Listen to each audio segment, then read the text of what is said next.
right, welcome back, everyone. Welcome to our regular viewers, and thank you for joining us for our 8th episode. If you're new to the podcast, a new peer ally, or new to the workforce, we're so glad that we found you.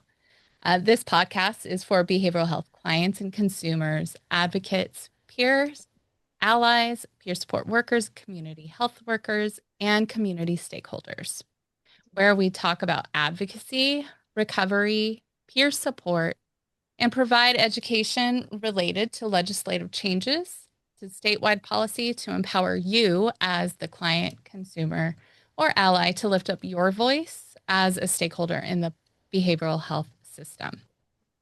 With me today is one of my Access teammates. I'm Grace. And our colleague Joss, she's out for today, so she wanted to join us, but can't be here, and we hope you feel better. And I'm Nicole.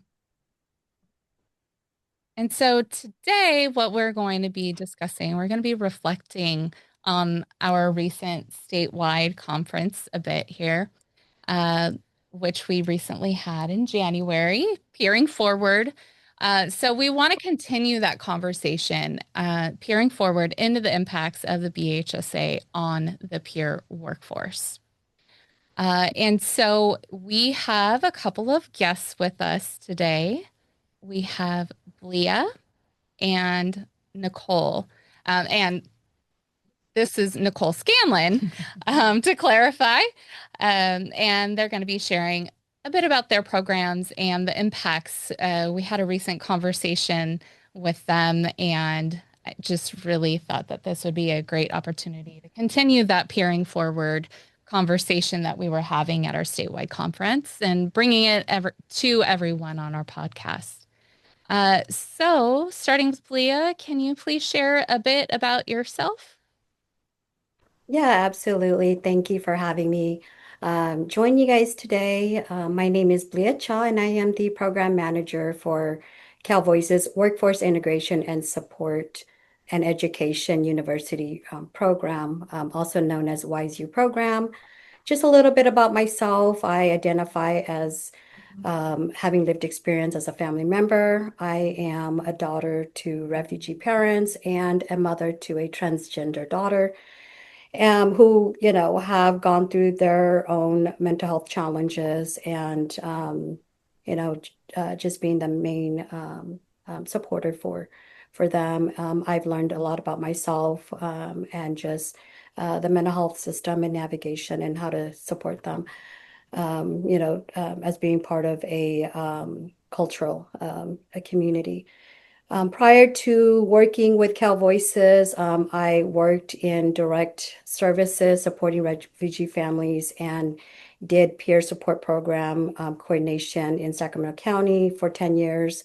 And in the last 10 years, I've been with Cal Voices, and my roles here at Cal Voices has included being the family advocate liaison for Sacramento County, and then currently in my role as the WISE-U program manager for 7 years. Okay, Blia. Nicole? Hi, everyone. My name is Nicole Scanlan. I have been with Cal Voices for a sum total of 11 years. I did take a little break in there, but I returned home, so to say. I came into peer support work actually when I worked at Sac State because I was the program coordinator for the Pride Center there. I have lived experience as someone who lives with a mental health challenge, but I'm also the spouse of someone who has a mental health challenge, and that is their primary caregiver, although they are getting better and really on their way to recovery and gaining some independence, so that's great. I am also the grandmother to someone living with autism, and have provided support to his family as he's gone through his challenges of growing up and accessing services for those who are neurodivergent. I'm currently the CPS-LLP program manager. It's a very long title. So I really just like to say CPS-LLP. We provide support to peers. I'd like to say we're the peer support workers in Sacramento County. Because we do a lot of technical assistance with other peers. We provide them continuing education training. We do workforce education training for the employers. And all of our trainings and our toolkits, because we do toolkits as well, are greatly influenced by the people we talk to. So we do focus groups, listening sessions with consumers. We do, key informant interviews with employers. So really, it's community-driven research towards developing our training and other program materials. Happy to be here today talking to you all. Thank you both for sharing about yourselves and giving us the opportunity to learn more about each of you. We've all been working together for a couple of years now, and there's still so much to learn about, what brought us here, what got us into this work, and we really appreciate you for being here and sharing your experiences and the knowledge that you add to your programs with everything that you do. Um, and Blia, my apologies, I need to go back. Could you share a little bit more about your program? Yeah, absolutely. I think I probably left that out. So WiseU is a peer training program of Cal Voices. And in the program, we do offer the Medi-Cal peer support specialist training that is approved by Cal Mesa. The the training that we provide prepares participants for Cal Mesa's certification exam for the Medi-Cal peer support specialist in California. And through the program, individuals who do complete our training program are eligible for up to 6 months of career mentorship support from our skilled trainers who are also certified Medi-Cal peer support specialists themselves and have experience working with peers in peer roles as peer supporters. We also, in the mentorship program, our staff do also provide assistance with locating peer jobs for participants who complete our training program. We provide assistance with finding and locating fieldwork opportunities, and we do have a peer job portal that we update on a biweekly basis that has different peer employment opportunities and jobs throughout the state of California.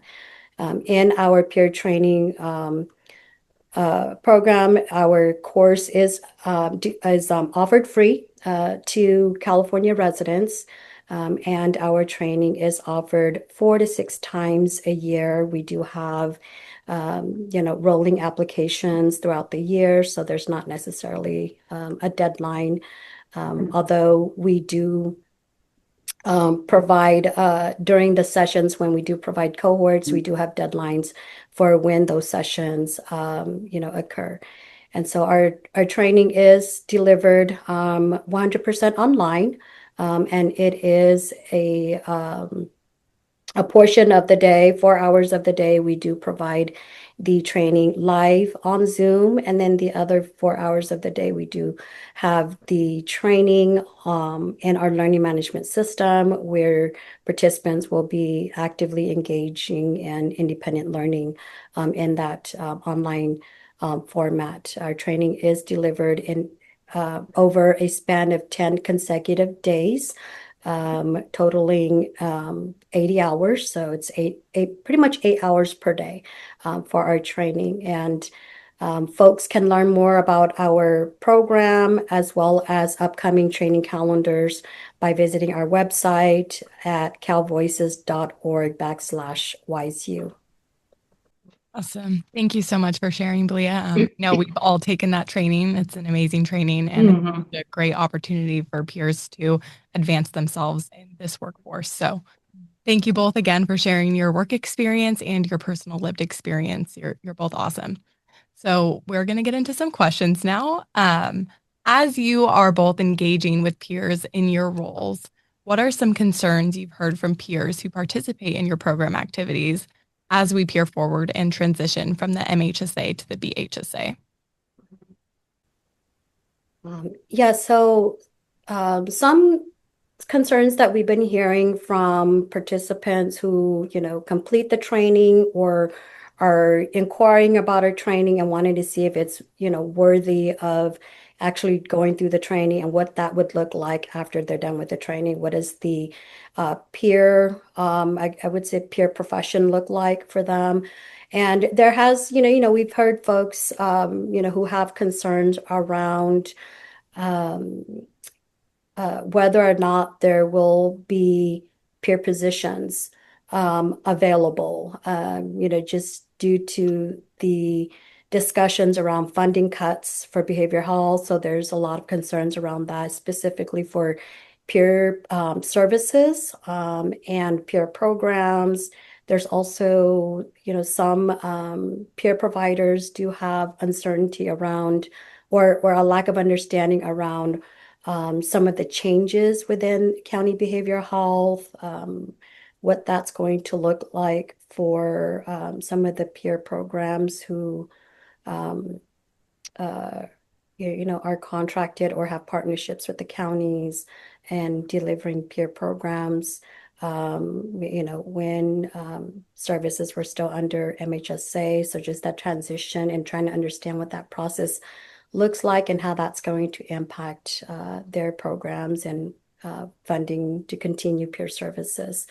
There's also, questions around what some of the peer organizations, what are some of the advocacy efforts around these changes and how folks can be a part of that conversation or be involved in, following discussions around what that's going to look like for individuals who want to continue to pursue peer jobs and just kind of looking at different ways on how to still look for employment, if not with peer organizations or um, or programs that were previously funded by the county to provide peer services. So there's been those discussions that we've been hearing from individuals who've come through our training. Yeah, absolutely. And we've kind of across the state going to our behavioral health transformation workshops, many people have shared those same concerns about not having those guaranteed funding streams and peers being integrated in more clinical settings rather than community-based organizations. So that is definitely a huge concern. Mhm. Thank you for sharing. Yeah, I've heard similar things from because our program mainly deals with peers who are already certified. So their concerns tend to center around the question of, is my certification now meaningless? Right? Because, I mean, in Sacramento County alone, we lost our warm lines, we lost our respite centers, our older adult programs, all of which were ran or co-ran by peers. And so many, many people in Sacramento County are, without positions and they don't know where to go. And so we've been getting a lot of questions about, what do I do now? Where do I go? Because the prospect of no longer having a position because the legislation changed is very frustrating for people. And it's very scary because the peer positions provide such hope for people, especially like re-entering the workforce, knowing they have something that they can contribute, even if they have not worked for a long time. And now they don't know where to go. So I know we'll talk about in a little bit, but we've been providing them some advice on how to manage this transition, what they can do. And mostly people are sad. Yeah. A lot of people who've been in, the grassroots peer movement are sad because the MHSA opened up a world of possibilities, not only for people in services, but also for people who are in recovery. And we know that working supports mental health and recovery, and so there's a profound level of sadness. Absolutely. And thank you for the support that you offer the people that are participating in your program activities, because there is a lot of uncertainty and not sure how to move forward with all of these changes. And I think a big part of that is people are also uncertain about how to be engaged in the community planning process because the changes with that and how they can advocate for themselves and how to advocate for the workforce and their fellow peers. So yeah, there's definitely a ton of uncertainty, and I just appreciate you and your program for working hard to. Oh yeah, absolutely. Yeah. Yeah, definitely. And something that has been kind of ringing in my ears a lot in many different conversations about this transition is that with change, we need advocacy. Mm-hmm. And what is it that we can do to bring back that hope? That fear, that sadness is very real and completely valid and understandable. And we have to put the next foot in front of the other. Yeah. So what does that mean? How do we get back to nothing about us without us? Exactly. Yeah. Oh, yeah, because it very much feels like that's being left behind. Absolutely. Mm-hmm. And looking at that and trying to bring that back to the forefront, what are some strategies and resources that you've shared? I know Nicole, you alluded to a little bit. So Blia, we'll bring it back to you. What are some resources that you've shared with program participants and the peer community as you respond to these questions that peers have about the BHSA? Mm-hmm. Yeah, so we've tried to have individuals who come through our training have an opportunity to network with other peers who have also come through the training or already working in the field or wanting to, go into the field so that they are familiar with what, is going on just outside, like not just out in their counties, but across the state, that they're not the only ones who are alone and have these uncertainties or these feelings of the loss of being able to maintain their peerness when, working in this field. So we've done our best to make sure that folks are, subscribing to, the California, uh, hold on just a second, CAP. Sorry, you guys, I forgot what it stands for. The California Peer Association. So that way they can collaborate with other peers throughout the state, get some insights on what's going on, with the peer movement, updates on legislation. And then we've also, been able to have them network within the individuals that they've completed the training with. We've also, make sure that they subscribe to the Peer Professional Facebook page, and be able to voice some of their concerns and get support that way, as well. We've talked about,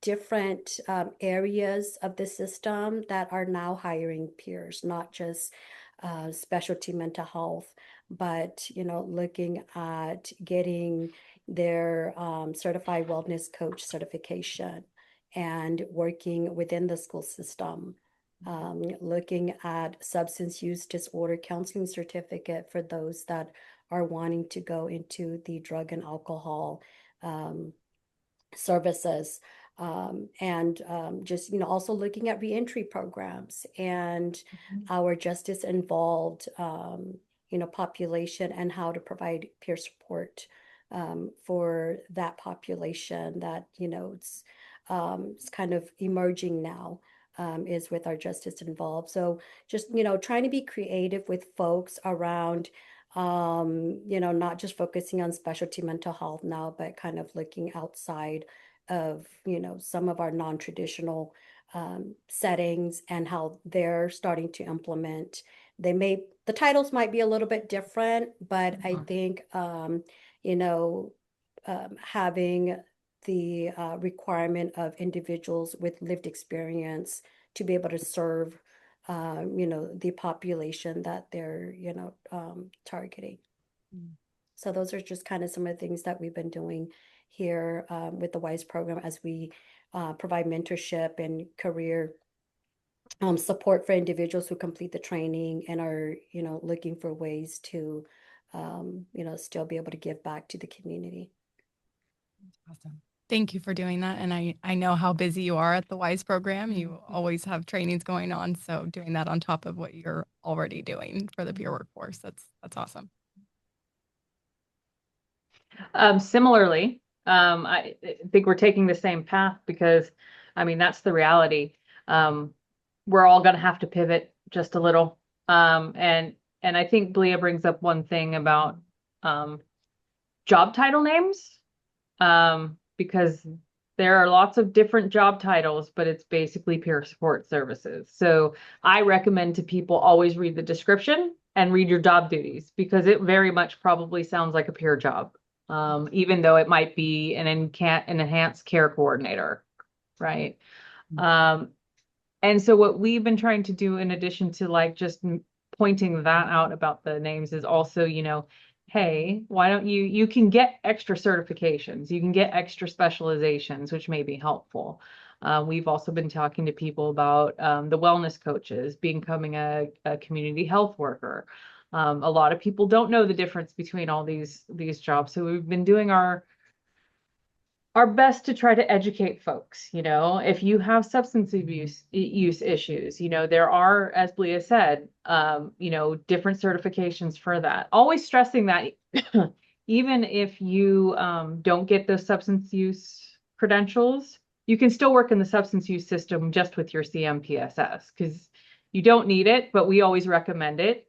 And just reminding people to stay true to peer support. You know, don't take a job that you don't have a lived experience in because that's not doing true peer support. So if you don't have substance use issues, you probably shouldn't work in the substance use field, just as a matter of example. You know, we've held workshops for people recently just to talk about, you know, the crosswalk that we created for the the conference. Although I did really appreciate the violin music. That was great. It felt like a concert. Let's say a day-long coordinated concert. Yeah, that's right. That might as well be like a music festival. But you know, as we all have been talking about this, I was thinking, well, people just need to sort of know. And so this is a nice little handout that people can take with them, regardless of which program, you know, we're working in.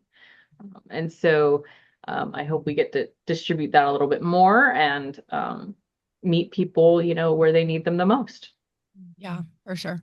And still knowing that the community health worker role is like still applies. It can still become, Yeah. even though with AB 96, that part of the bill did get shut down. There's not an automatic pathway for peers to become CHWs, but they still can become CHWs. So, yeah, the CHW is an interesting field. Yeah. Because you're right, even though, you know, it's no longer part of AB 96, many peers probably still qualify. Yes, exactly. So, you know, take the chance, apply for the job. And, you know, you can get your CHW certificate, but also your CMPSS might qualify you. The training you took might qualify you, your experience. I'd say apply for those jobs. Exactly. And that's really where being able to continue the peer workforce, that peer community, that there's peerness in all of those roles, and we can find ourselves in that space. And it's important. Our communities are able to thrive and rebuild their hope when we can take those steps too. Yeah. So checking in with each of you, what are some upcoming activities your program has coming up that you'd like to share with the peers who are watching right now? So for Wise U, we are currently recruiting for our upcoming April 2026 cohort training session. So we are still accepting applications for that session, which starts April 6th through April 17th. And, slots do fill up quickly. We can only accommodate up to 45 participants or applicants per session. And so anyone who is interested in taking the Medi-Cal Peer Support Specialist training course through our program is, more than welcome to go onto our website. Again, calvoices.org/YSU. And, we always also post our upcoming training sessions on the website. There's also additional information about, our training program if folks want to read a little bit, on that and what we're about. They can check out the website for that.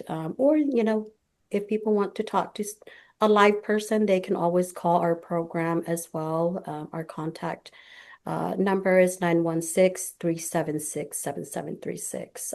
And we'll be more than happy to answer any questions that folks, have about our program. Thanks, Blia. And for us, we're always doing things these days, but I wanted to highlight a couple things, particularly since this is statewide and people will have access. We will be doing a presentation at the next upcoming CAP meeting, which we're very excited about, and it will actually be talking about some of these strategies people can do and talking a little bit about the differences between the professions, but mostly highlighting the similarities of those professions and how peers can upskill and advance their careers. We do have trainings every month. If you're on our mailing list, you'll get invited to them. They really aren't for people outside of Sacramento. That being said, if you join, we will not kick you out if you're from a different county. So I will only say that once. It's hard. And then our peer empowerment conference, which sadly to say it will be our last ever, is on May 29th, 2026.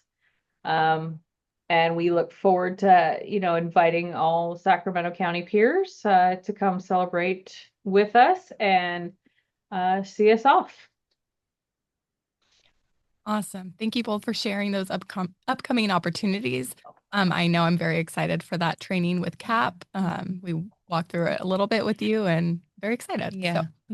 So, y'all, I do want to give out our phone number because even though we are, and our email, because even though we are a Sacramento only program, we will answer any questions, and because we're all sort of feeling the transition, regardless of which county we're in. So if people want to get a hold of us, they can email us at peerleadership@calvoices.org or call us at 916-855-5427. Email is probably best. We check that much more regularly than our voicemail. So if you have any questions or you just want support, we're here. Awesome. Thanks, Nicole. And thank you both to you and your teams for everything that you do within our organization and lifting up peers in their roles and bringing on new peers and helping us certify new peers. yes. Thank you both so much. And thank you for doing this with us today as well. You're welcome. Thanks for having us. Yeah, of course. And to share some upcoming events, we do have our quarterly policy update. Our next one is scheduled for this Friday, February 27th, 2026. And we're knee deep in our year 3 planning as an access program. So please just stay tuned for our quarterly training webinars, our policy updates, and all the good stuff we have coming this year. And also continue following this podcast. We may share information for a call to action from time to time. So join us and advocate when you feel so moved. New this month, we released a podcast poll. If you missed it or didn't get a chance to respond, please follow our Cal Voices Instagram and Facebook pages to engage with our podcast conversations going forward. And finally, share this podcast with peers, family, and friends. Help us share vital information with those who want to learn more about peer support, recovery, advocacy, legislative changes, and statewide policy. So thank you again for listening. With this episode, we're wrapping up season 2 and we'll return next month to start season 3. In season 3, we look forward to inviting even more guests to talk about advocacy, recovery, peer support, and provide education related to legislative changes and statewide policy. So we will see you next time. Thank you for joining us. Bye, everyone. Bye.